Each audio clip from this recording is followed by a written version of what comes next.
Welcome back. We're looking at some more designer tools for roll ball, and we're looking at two today. It is the ball spawner, just load this up, and the falling platform, or a pillar, or whatever.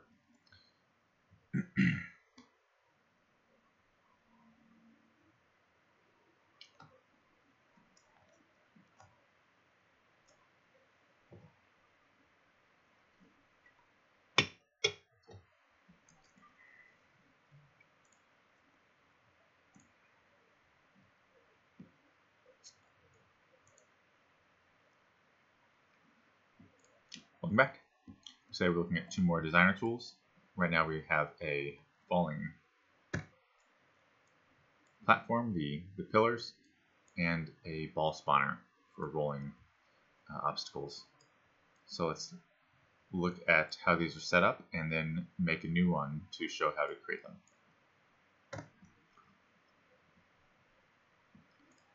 Let's look at this one first. I've got, under the customizing section, this looping. Typically going to happen, but you could have a whole bunch of these. Alt, click, and drag on that arrow there to make another one. So if you had a puzzle element, you could hit a switch, and that would trigger this thing. And if you don't have it looping, it's just going to release one ball. Might be a use case for that. But typically, the way you saw it when I started the video is how you would do this. You'd have them looping. The class to spawn. Right now, I have a base class of that rolling kind of obstacle. Let's see if I can pull this up. So I've got rolling obstacle base, and then a boulder and a push. The boulder will kill the player, and the push will just knock you back. The idea is that from this base we can make as many as we like. It could be as simple as having a different object to look at, or it can have different effects. It could be like a water balloon and pop on the player, and then they're slippy for a while until they dry off. So you can select whether you want, right now, the boulder or the push. And then we have the launch force. So if we zoom in here, we see this arrow. And if I click on this, I can come into the details panel and click on that arrow. And if I move this around, oh, I don't want to move that around, sorry. Not the arrow, but I'll rename this billboard the launch direction.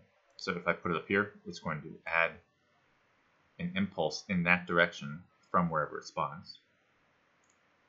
So my launch force is how hard it's going to launch that. I don't think I've set up a scale here.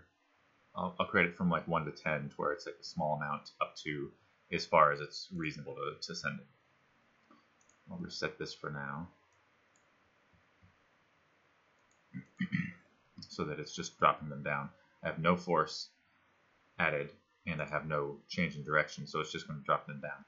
Now I've got this bar at this width, but that is not the original width. If you see, I have the whole thing selected, and I've scaled it on this axis here.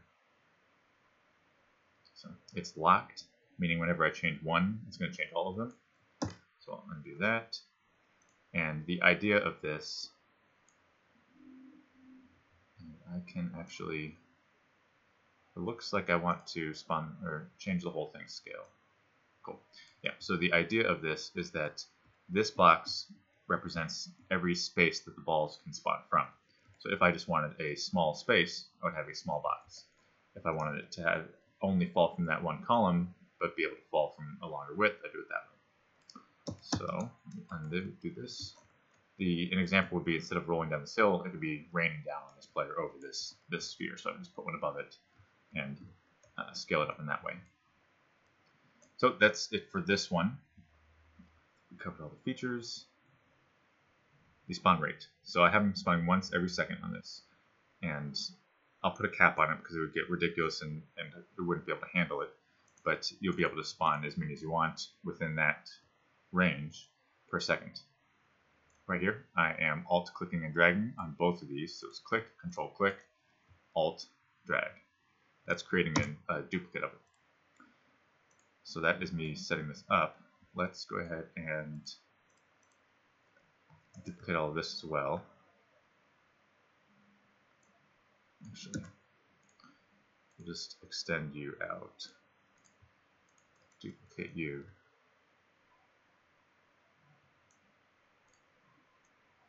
setting up a new one so you can see the process. It won't fit perfectly, but this ramp is just its own builder piece. I'm just using it because it's handy to have the balls have somewhere to go. But actually, let's do that idea I mentioned a moment ago. We'll come over the player. And actually here, I'm going to switch from my view, this perspective, to the top. Zoom out. And I can grab this around, zoom in on my cursor. This way we can line things up exactly how we want.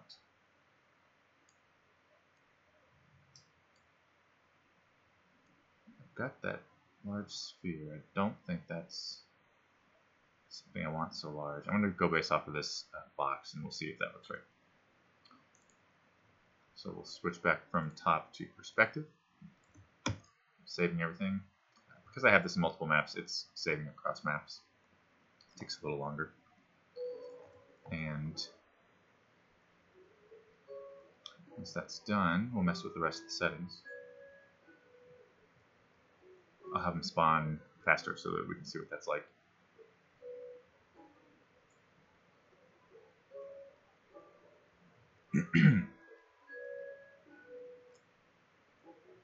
Alright, so I've got it selected. I think that sphere I was looking at was not something I actually need at all. So my spawn rate, let's try 5 and see if I have it hooked up the right direction. And we've got the push selected so it won't kill us. And I don't want any spawn force or launch force. I do want it to loop. Let's just see how that looks. Looking like I have it inverted. Yes. I'll flip this. So it will be 5 per second with that setup. Right now it's once every 5 seconds. So for now, we'll just pretend I have it hooked up the other direction. We'll go every 0.2 seconds we're going to launch one, so that's 5 a second. And it's ridiculous.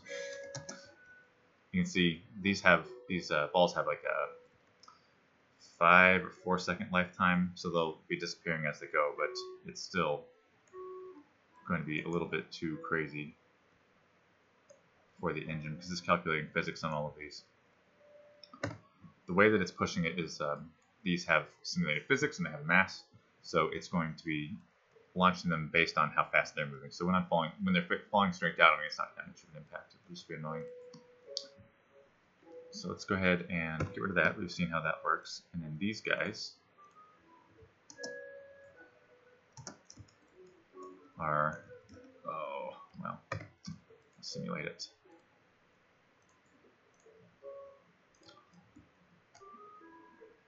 Simulate doesn't work. Some things don't run unless you're actually launching, not just simulating. So right now, these things have an offset so that they are kind of in sync with each other, and I can go across them much like a specific Mario level. And we'll see how that is set up, and then create one of our own. So I've got here this offset. That's got 0. If you watch it, I've got 1, 2, 3. That offset is how long it takes before it starts doing that motion. The motion, I think it starts after that time, it calls the drop. And after it hits the bottom, it has whatever delay you want. Nope, I didn't set that up. I don't think I want a long delay, but I might add that. Okay, so after the amount of time that I set, it will drop the item. And then once it finishes dropping, it's going to call raise, and it'll raise back to the top. And if you noticed, they drop really quickly, and they raise up more slowly, so it gives the player time to go underneath them. Aside from the offset is this scale, and this will allow you to fit it to whatever tunnel you have it in, or whatever size you want. So if I take this one, let me go ahead and duplicate it now, so I don't have to undo everything, and we'll leave this side without one of these spawners, so it can be a squash feature. Now you can see the wired grid, just like the other tools. That wired grid is where this is going to finish, and this marker is indicating that this is one of the things you interact with. And I will change that coming up soon. I've got some new assets coming in, like this finish sign.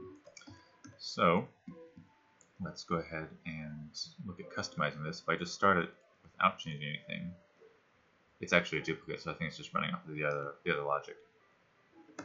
But we can look at how it's going. If it's active, it'll go. If not, it's waiting for something like a switch or some kind of logic, like when you get the key to the boss, it'll start pounding that thing down to keep you from getting through easily or something. Whatever logic you want, it'll hook up to it when I have that activity logic set up. And I've mentioned that every time, so I think that one's got to be coming soon. Waiting for the player, we didn't see in the other version, or just now. Okay, I need to change one of the logic things there because it went down automatically, but after that it's going to wait for me here, and whenever I cross under it, it's going to come down, like other Mario levels. That visual glitch thing there is something wrong with the way I have it hooked up to do the timeline. So that'll go away. Basically, wherever you are, or wherever it is, whenever you go under it, it'll drop back down on you, instead of going up to the top and glitching like that. So they'll wait for you, and you can kind of see we might have a different color for ones that are waiting, or it might just be a surprise whenever they start coming down on you. And this looks a little too easy, so maybe I will have a way to change the rate at which it falls, so that you can make them harder or easier, or depending on how high it is, that might be easier or harder as well. So that is waiting for the player. Raises automatically is another way to look at puzzles. Let's see, this is probably going to demonstrate the problem with that logic. So it wouldn't have dropped automatically, right? And if it's waiting for the player and we cross under it and it drops, or if it's not active and we hit a switch and it drops, this not raising automatically lets it become an obstacle, or just a block. Instead of something that will fall and crush you, it's something that will stay down and block the path or something.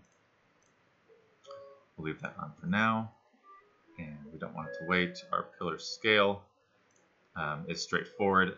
However, I've messed with it.